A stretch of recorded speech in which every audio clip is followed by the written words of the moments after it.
जय हनुमान। आज मैं अपने YouTube चैनल वास्तु बोकारो दर्शनम के माध्यम से आप सबों के समक्ष सुंदर कांड के पाठ के एपिसोड को लेकर उपस्थित हैं कि सुंदर कांड का पाठ कैसे किया जाए। वैसे तो रामायण में लिखा है, हमने सुना भी है कि भाव कुभाव अनख आलसहु नाम जपत मंगल दिशि दसहु, यानी श्री रामचरितमानस के पाठ को, भगवान श्री राम के नाम को भाव से, कुभाव से, आलस्य से जैसे भी किया जाए दसों दिशाओं में मंगल ही होता है। लेकिन श्री रामचरितमानस का पंचम सोपान सुंदरकांड, जिसमें केवल हनुमान जी के गुणगान का व्याख्या किया गया है, हनुमान जी के गुण को बताया गया है। अब सुंदरकांड वास्तव में सुंदर है, इसलिए इसका नाम सुंदरकांड पड़ा। इसके पाठ मात्र से भय, बाधा, परेशानी, ग्रह पीड़ा दूर हो जाते हैं। किंतु पाठ कैसे करें कि शीघ्र फल प्राप्त हो। वैसे तो कहा गया है, सो मैंने बता दिया कि भाव कुभाव अनख आलसहु नाम जपत मंगल दिशि दसहु। लेकिन संपुटित पाठ करना, साधारण पाठ करना अलग अलग फल देता है। किसी भी मंत्र को जब संपुटित करते हैं तो उसकी क्षमता बढ़ जाती है, वो कई गुना कारगर हो जाती है, ताकतवर हो जाती है, कोई भी मंत्र पावर में आ जाता है। किंतु इस सोपान मतलब सीढ़ी होता है। अब सुंदरकांड रामचरितमानस का 5वां सोपान है, 5वां कांड है। हनुमान जी के कृत्यों का वर्णन भली भांति किया गया है और हनुमान जी पूर्ण ब्रह्मचारी हैं। इनकी पूजा पूर्ण ब्रह्मचर्य में रहकर अगर किया जाए, विनियोग, न्यास, ध्यान के साथ किया जाए तो अतिशय अर्थात विशेष लाभकारी होता है। अब कामना के पूर्ति के लिए अलग अलग मंत्रों से रामचरितमानस को संपुटित किया जाए या सुंदरकांड को संपुटित किया जाए। केवल सुंदरकांड की बात करते हैं कि सुंदरकांड के अंदर 60 दोहे हैं। अब सोरठा भी है, छंद भी है, तो छंद के आगे पीछे, सोरठा के आगे पीछे और दोहा के आगे पीछे किसी भी कामना परक मंत्र का 2-2 बार पाठ करना है। जैसे हम आपको बता दें कि सुंदरकांड में सबसे पहले मंगलाचरण है, शांतम शाश्वतम प्रमेय मनघम निर्वाण शांति प्रदम, लंबा है। इसके बाद हनुमान जी की स्तुति आती है, अतुलित बलधामं हेम शैलाभदेहम धनुजवन किसान ज्ञानी नामाग्रगण्यम सकल गुण निधानम वानराणामधीशम रघुपति प्रिय भक्तम वात जातम नमामि। अर्थात हनुमान जी को नमन किया जाता है। इसके बाद जिस कामना से आपको करना है वो संपुटित मंत्र 2 बार पढ़ना है। संपुट मतलब कैप्सूल, और कैप्सूल में 2 कवर होते हैं जिसके अंदर दवा भरी रहती है। जब वो कवर दोनों साइड से लग जाता है तो कैप्सूल तैयार हो जाता है। उसी तरह से संपुटित मंत्र का 2-2 बार पाठ करना चाहिए। कहीं कहीं देखा गया है कि लोग एक बार में ही संपुट मंत्र का पाठ कर देते हैं। तो हनुमान जी सर्वशक्तिमान देवता हैं, सारे देवताओं के आशीर्वाद को प्राप्त किए हुए हैं। माता जानकी ने इनको 8 सिद्धि और 9 निधि का भी वरदान दिया है।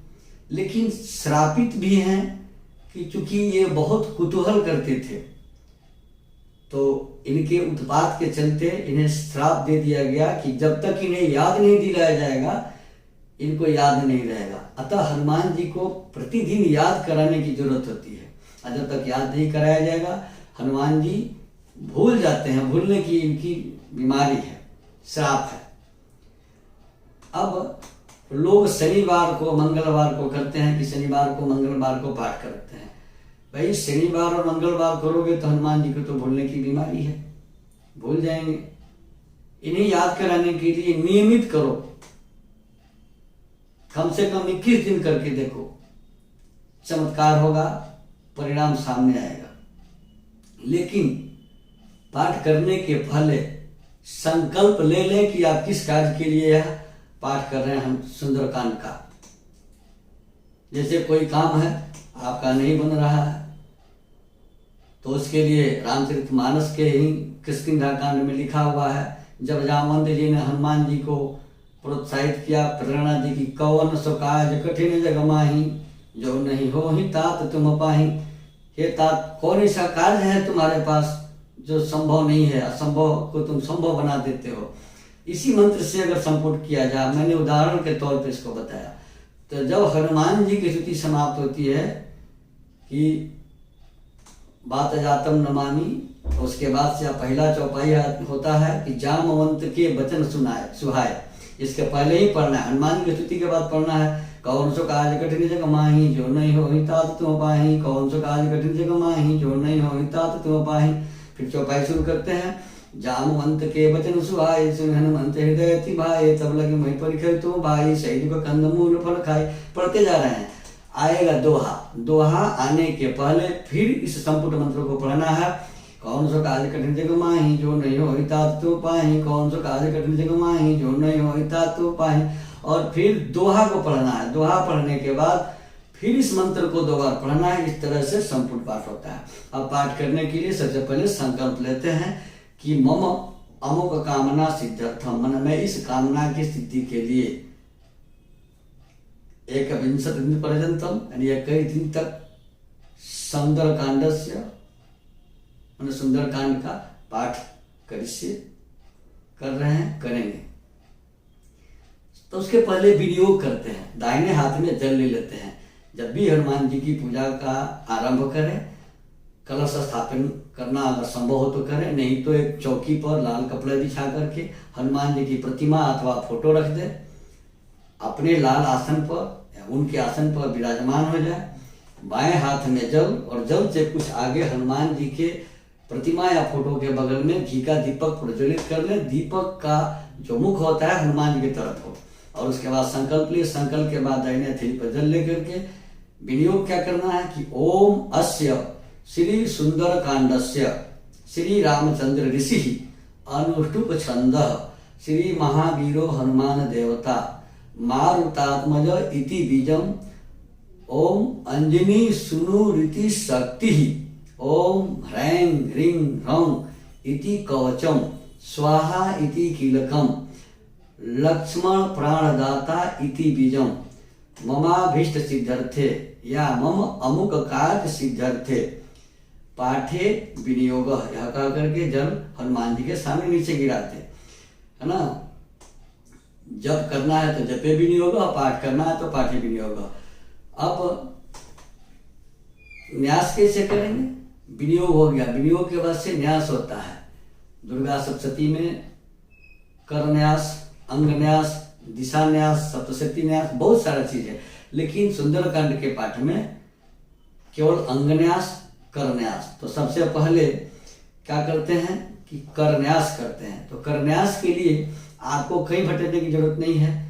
उसी रामचरितमानस में शुरू में ही लिखा है कि जग मंगल गुण ग्राम राम के दानी मुकुट धन धर्म धाम के अंगुष्ठाभ्याम नमः। अंगूठा इसे लगा लेते हैं। राम राम कहिए जमुआही तीन सम पाप पुंज नहीं जाही। ये दूसरा क्या होगा? तर्जनी भ्याम नमः, तर्जनी को लगा दिए। इसके बाद से क्या है? उमा दारो जोशित की नाई सभी न चावत राम गोसाई मध्यमा भ्याम नमः। उसके बाद से होता है क्या कि सन्मुख हो जीव मैं जमुन कोट नासई तब अनामिका ध्यान। इस तरह से करते करते सब कुछ लिखा हुआ है, कनिष्ठ का ध्यान तक जाएंगे। लास्ट में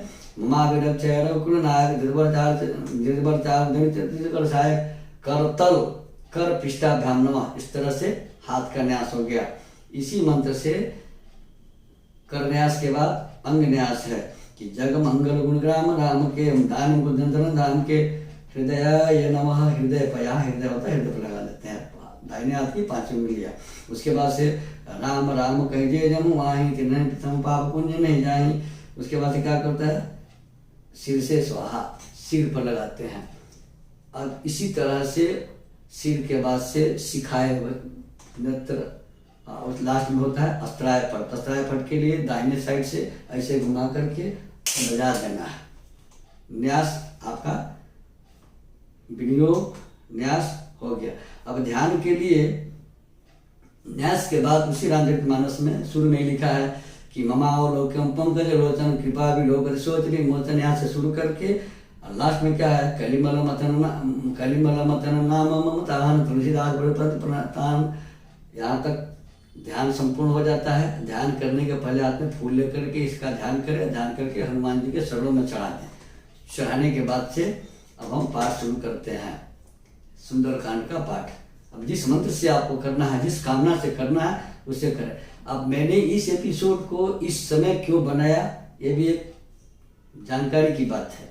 आने वाला महीना सावन का महीना है। सावन महीना भगवान शिव का प्रिय महीना है, भगवान शिव को समर्पित है। उस महीने का नाम वासुदेव है। वासुदेव भगवान शिव के परम प्रिय हैं, भगवान शिव भी वासुदेव के परम प्रिय हैं। और शिव के एकादश रुद्र हैं हनुमान जी। तो श्रावण महीने में अगर हनुमान जी की आराधना की जाती है तो रामचरितमानस में भगवान शिव के भी गुणगान किए गए हैं, शिव का भी गुणगान है। इसी सुंदरकांड में जब हनुमान जी ने लंका को जलाया, हनुमान जी के शरीर में कोई क्षति नहीं हुई, तो माँ पार्वती जी ने उनसे सवाल कर दिया कि ये हाड़ मांस का शरीर नहीं जल गया और सोने की लंका जल गई। भगवान शिव ने कहा कि ताकर धूत अनल जय सिरजा जरा न सोते ही कारण गिरजा। अग्नि को जिसने सृजित किया, बनाया परब्रह्म ने, उन्हीं का यह दूत है, तो जलेगा कैसे। तो भगवान शिव पार्वती के भी संवाद हैं।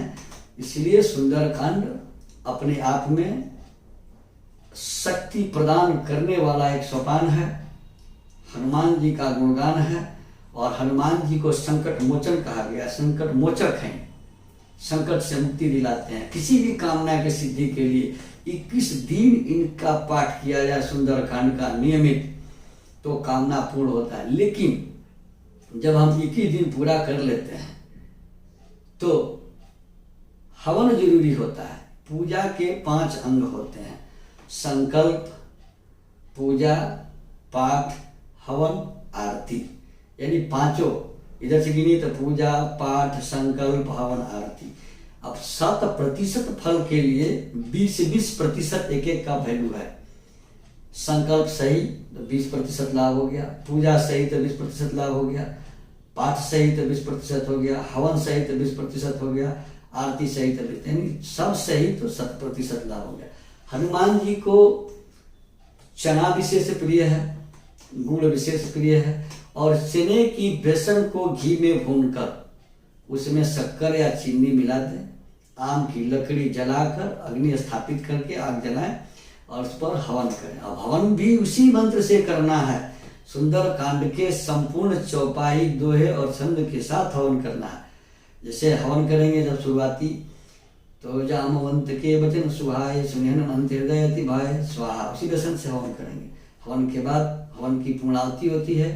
गरी के गोले को लेकर लाल वस्त्र लपेट कर मौली से बांध दे और अंत में उसको स्थापित करते हैं। अगर पंडित से हवन कराते हैं तो पंडित जी करवा देंगे। उसके लिए पंडित जी मंत्र बोलेंगे कि या फलगिरिजा फलाया पुष्पाया सपुष्पड़ी बृहस्पति पशुतम दोनों मंत्र सह रख देंगे। उसके बाद से पूर्णाहुति करते हैं। पान के पत्ते पर दधी और गुड़ रख करके उस गरी के गोले पर रखा जाता है और पंडित जी मंत्र बोलते हैं कि पूर्णादेवी परापता सुपूर्णापरापदे नमः। और आपको नहीं अगर मंत्र मालूम आप स्वयं कर रहे हैं तो वैसे ही कह देंगे पूर्णाहुति नमः, चढ़ा दिए दही और गुड़ को पान के पत्ते पर रख करके। उसके बाद से क्षमा प्रार्थना करें कि मैंने भूल चूक गलती जो भी किया है, हे प्रभु, हे हनुमान जी, इसी पर आप प्रसन्न हुई। और इस तरह करने से निश्चित ही आपको फल मिलेगा। जो भी कामना लेकर के आप करेंगे, संकट मोचक हनुमान जी की कृपा मिलेगी और आपकी कामना पूरी होगी। ये मेरा दावा है, स्वानुभूत है, आजमाया है। आज सुंदरकांड की चर्चा कर रहे हैं, लेकिन एक बात अंत में आपको एक्स्ट्रा बता दें, अलग से बता दें कि जिन किन्हीं सज्जन को बहुत बड़े संकट में वो फंसे हुए हों, सुंदरकांड 21 दिन नहीं कर रहे हैं, एक दिन में हनुमान चालीसा का 100 पाठ करिए। 100 पाठ पूरी शुद्धता के साथ, पूर्ण रूप से शुद्ध होकर के, और उसी प्रकार हवन करिए जिससे सुंदरकांड का हवन बताया मैंने कि चने का बेसन घी में भूनकर गुड़ या शक्कर या चीनी मिलाकर हवन करें। हनुमान चालीसा के सारे चौपाइयों के साथ निश्चित फल मिलेगा, यह गारंटी है और आजमाया हुआ है। ऐसे नहीं कि मैंने कह दिया, आप सुनिए, करके देखिए, निश्चित फल प्राप्त होगा। मित्रों, आप हमारे यहाँ के सभी एपिसोड के लिए हमारे चैनल को सब्सक्राइब करें, वीडियो लाइक करें, अधिक से अधिक लोगों को शेयर करें, सभ्यतापूर्ण कमेंट करें, हमारे साथ बने रहें। हमारे यहाँ वास्तु, ज्योतिष तथा धार्मिक क्रियाकलापों से संबंधित, पर्व त्योहारों से संबंधित एपिसोड बनाए जाते हैं। जिनकी निसर्जन को हमसे वास्तु विजिट कराना हो, कुंडली दिखवाना हो, यज्ञ अनुष्ठान आदि करवाना हो, चूँकि हमारे यहाँ जो भी यज्ञ कराए जाते हैं वाराणसी के विद्वानों के द्वारा करवाए जाते हैं, तो हमारे स्क्रॉल पर दिए गए नंबर से संपर्क कर अपॉइंटमेंट लेकर हमसे वास्तु विजिट करवा सकते हैं, कुंडली दिखा सकते हैं, कुंडली बनवा सकते हैं, यज्ञ अनुष्ठान आदि के लिए संपर्क कर सकते हैं। धन्यवाद।